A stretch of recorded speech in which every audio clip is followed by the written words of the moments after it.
నేను ఆయనను, అతడు నిన్ను వరమడుగగా నీవు దానిని అతనికి అనుగ్రహించి ఉన్నావు. సదాకాలము నిలుచు దీర్ఘాయువు నీవు దయచేసి ఉన్నావు. దేవునికి స్తోత్రం కలుగును గాక. హల్లెలూయా. చెప్పండి, ఆయుష్ అంట ఏంటంట? వరం. దావీదు భక్తుడు అంటాడు, దేవా ఒక్క వరము నేను అడిగి తిని దానినే నేను వెదుగుచున్నాను. అతడు ఆయుష్గా నీవు అతనికి దయచేసితివి. ఏంటి ఆ వరము? ఏంటి ఆ ఆయుష్ అంటే? సదాకాలము నిలిచేటటువంటి దీర్ఘాయువు. హల్లెలూయా, హల్లెలూయా. చెప్పాలండి, సదాకాలము నిలిచే దీర్ఘాయువు అంటే ఏంటి? దాని అర్థం సదాకాలం అంటే ఏంటండి? సదాకాలం అంటే ఎప్పటికీ చచ్చిపోకుండా ఉండడమా? ఉండగలరా మీరు? ఎవరైనా ఉంటారా? చనిపోకుండా ఎప్పటికీ ఉంటామా మనం? సదాకాలం అంటే ఏంటంటే ఇక్కడ ఏ విధమైనటువంటి ప్రీతికరమైనటువంటి జీవితాన్ని దేవుని కొరకు మనం బ్రతుకుతూ ఉన్నామో అదే జీవితము అలాగూ మనల్ని పరలోకమునకు తీసుకుని వెళ్ళి అక్కడ కూడా కొనసాగింప చేసేటటువంటి ఆయుష్ అది. హల్లెలూయా, హల్లెలూయా. అలాంటి వరాన్ని దేవుడు మనకి ఇచ్చాడంట. ఇలాంటి వరాన్ని, ఇలాంటి ఆయుష్ను దేవుడు మనకి ఇవ్వడానికి ఆయన ఏం చేస్తాడు తెలుసండి? ప్రతిరోజు మనల్ని జ్ఞాపకం చేసుకుంటాడు. ఒకసారి ఐగుప్తు దేశంలో కరువు వచ్చినప్పుడు యోసేపు కరువులో ఉన్న వాళ్ళందరికీ కూడా ఆహారాన్ని పంచిపెడతా ఉన్నాడు. యోసేపుకు ఎంతో అన్యాయమును, ద్రోహమును, మోసమును చేసినటువంటి అన్నలు ఆ ఆహారం తెచ్చుకోవడానికి వెళ్ళారు కదండి.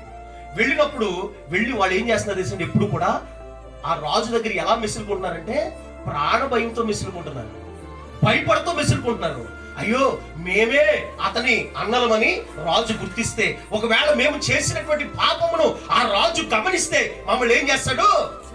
చంపేస్తాడు, లేదా చెరసాలకు అప్పగించేస్తాడు అని ఆ రాజు దగ్గర, లేదంటే ఆ యోసేపు దగ్గర అన్నలు భయముతో బిక్కుమంటూ బ్రతుకుతున్నారంట. హల్లెలూయా, హల్లెలూయా.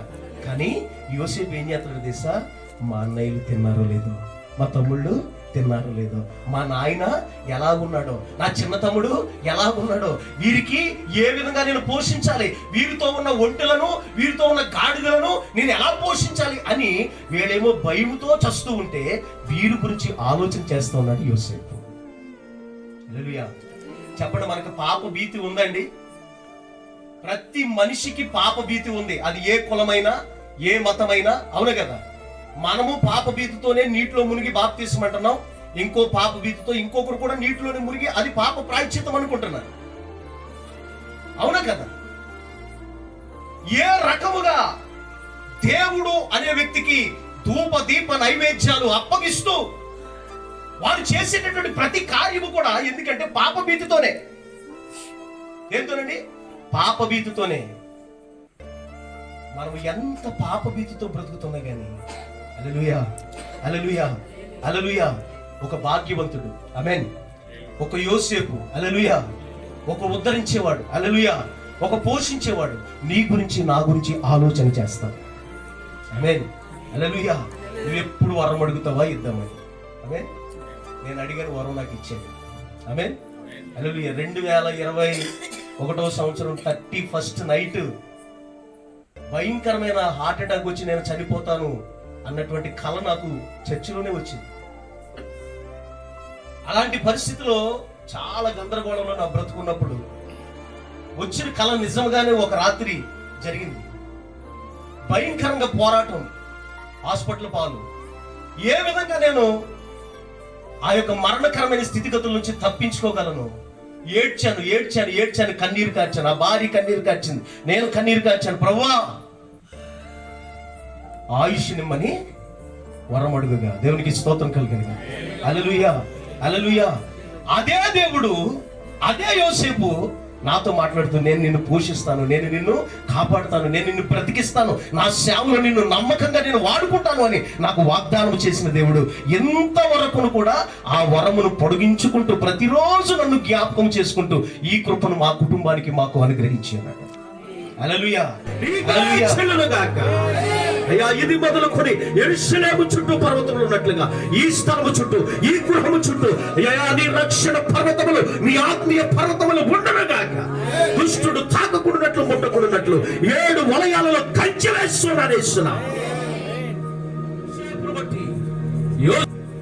ఐగుప్తు దేశం ఆశీర్వదించబడినట్లుగా అయ్యా ఈ గృహాన్ని మాకు అనుగ్రహించినటువంటి, అయ్యా అద్దెకిచ్చినటువంటి ఈ కుటుంబ సభ్యుల బట్టి కూడా నేను ప్రార్థిస్తున్నాను.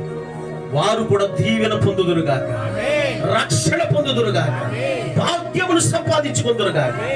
అలాంటి కృప చేత ఆ కుటుంబాన్ని కూడా జ్ఞాపకం చేసి కూడి వచ్చిన వారందరి మీద నీ కొలతలేని ఆత్మ సమృద్ధిగా అనుగ్రహించి ఈ కొద్దిపాటి ఆరాధన నీ పాదాలకు చేర్చుకొని నీ పరలోక వర్తమానం చేత మమ్మల్ని తృప్తిపరచమని యేసుక్రీస్తు వారి దివ్యమైన, శ్రేష్టమైన, ఉన్నతమైన నామము పేరట మిక్కిలి వినయముతో ప్రార్థించి పొందుకొని సమకూర్చుకొని ఉన్నాము తండ్రి.